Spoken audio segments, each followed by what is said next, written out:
Здравейте! Днес ще направим едно много хубаво ястие. Аз много го харесвам. Ще ви кажа после за какво става въпрос. Първо слагаме масло. Да се разтопи маслото.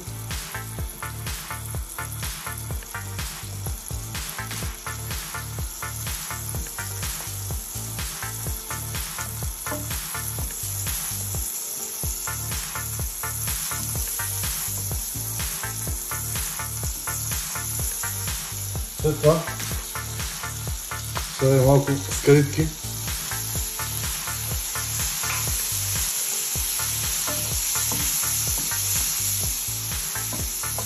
Да се запържат. След това слагаме доматки. По принцип се слагат черни домати, но аз нямам в момента. И слагаме това ньохи или нокч или не го знам точно как се изговаря, но е много хубаво.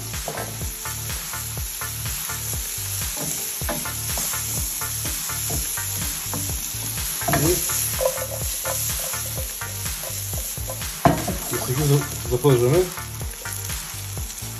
По принцип, като се изкарва, нали, се слага и спанак, но пак нямам. Спанак нямам, нали.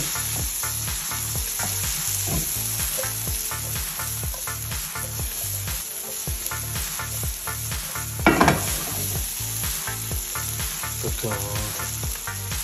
Това нещо, след като го запържим,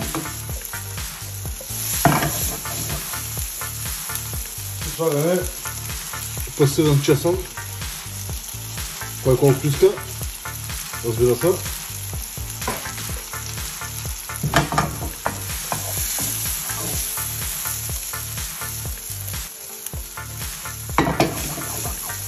Малко да се запържи с чесъна.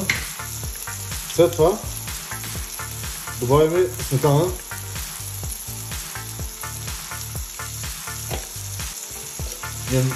Не много.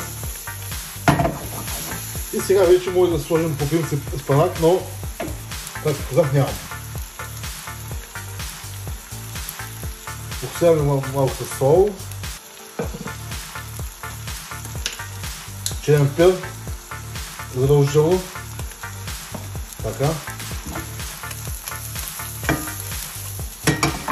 И слагаме малко да се изгъсти.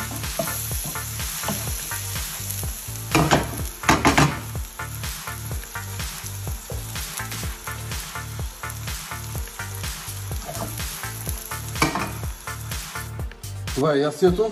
След като стане готово, можем да пръснем с малко ананас. Това лично на мен много ме харесва. Тази биричка за ракия за мен. И така. До нови срещи!